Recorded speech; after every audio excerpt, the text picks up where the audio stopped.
Merry Christmas, everybody. Merry Christmas. Merry Christmas. Ooh, that was good right there. Good apples. Merry Christmas.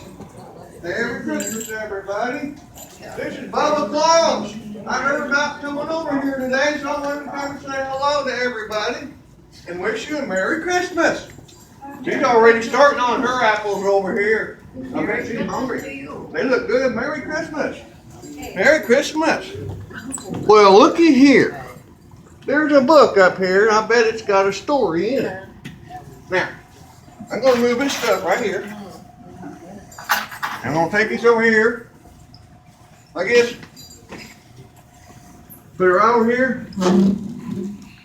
How many of you like to hear a story? Yeah. How many would like to hear a story? There we go. We're going to read a story. And it should bring back some memories.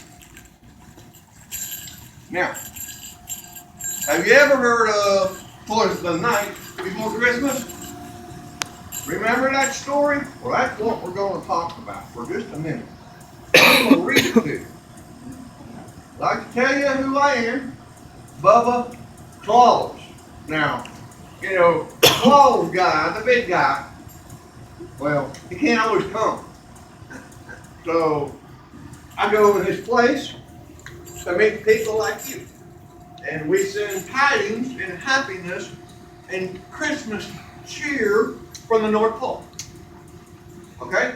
So that's why we're here. We're getting ready for Thanksgiving. Santa Claus is up there in the North Pole. Mrs. Claus, they're probably baking some turkeys right now.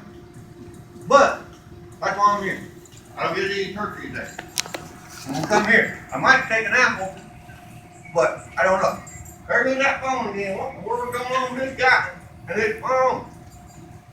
Who is it? Dumb high. Okay.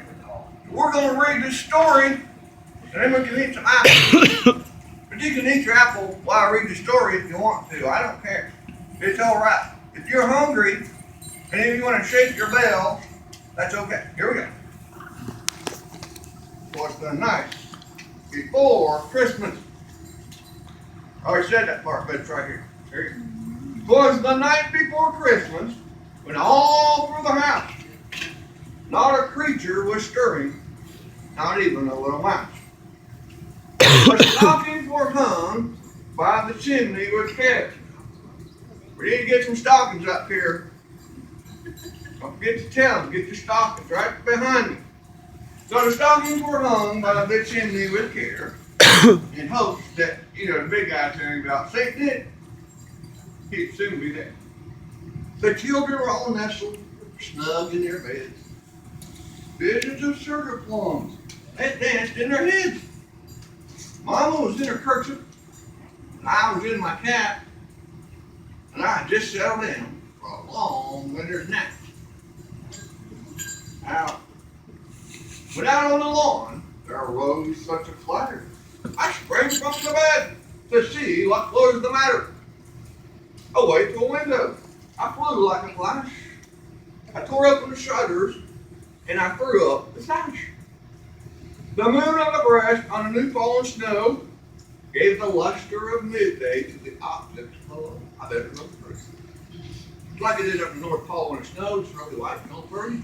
Anyway, when what to my wondering eyes should appear but a miniature sleigh and 8 tiny reindeer.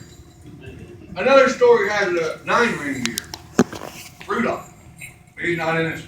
So we're not going to talk about it. So don't ask about Rudolph. He's not in it. But the little old driver, so lively and quick, I knew in a moment, yep, gotta be St. Nick. More rapid than eagles. His cursors they came. He whistled and shouted and called him by name. Now Dasher, now Dancer, now Prancer and Vixen, on Comet, on Cupid, on Donner and Blitzen, to the top of the porch, to the top of the wall. Now dash away all. Get inside and stuff. As dry leaves, let me start that all over again.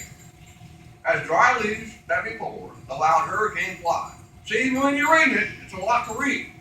when they meet with an obstacle that mounts in the sky, so up to the housetop, the cursor they flew, with a sleigh full of toys. Yep, St. Nicholas too. And then in a twinkling, I heard on the roof the prancing of pawing of each little hoof. It sounded like this. As I drew in my head, I was turning around. Down the chimney, yep, St. Nicholas, he came with the band. He was dressed all in fur from his head to his foot. His clothes were all tarnished with the ashes and the soot. A bundle of toys he flung onto his back. He looked like a peddler. He just opened in the back. His eyes, how they twinkled. His dimples, how cherry. Well, how merry.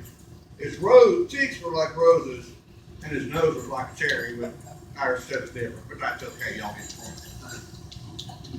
His droll little mouth was drawn up like a bow, and his beard on his chin was white as snow. Now, I've seen the big guy. I know him personally. It's pretty white. Take it for what's worth. It's true. All year long. All the time. Even in summer. In the North Pole. Okay. The stump of a pipe he held tight in his teeth. The smoke had encircled his head like a wreath. He had a broad face and a little round belly. Santa Claus is like this. That shook when he laughed like a bowl full of jelly. He was coming plumply right jolly old elf, and I laughed when I saw him in spite of myself. A wink of an eye and a twist of his head soon gave me to know that I had nothing to dread. He spoke not a word, but went straight to his work. He filled all the stockings, then he turned with the jerk, and laying his finger aside of his nose, and giving a nod, right up the chimney he rode.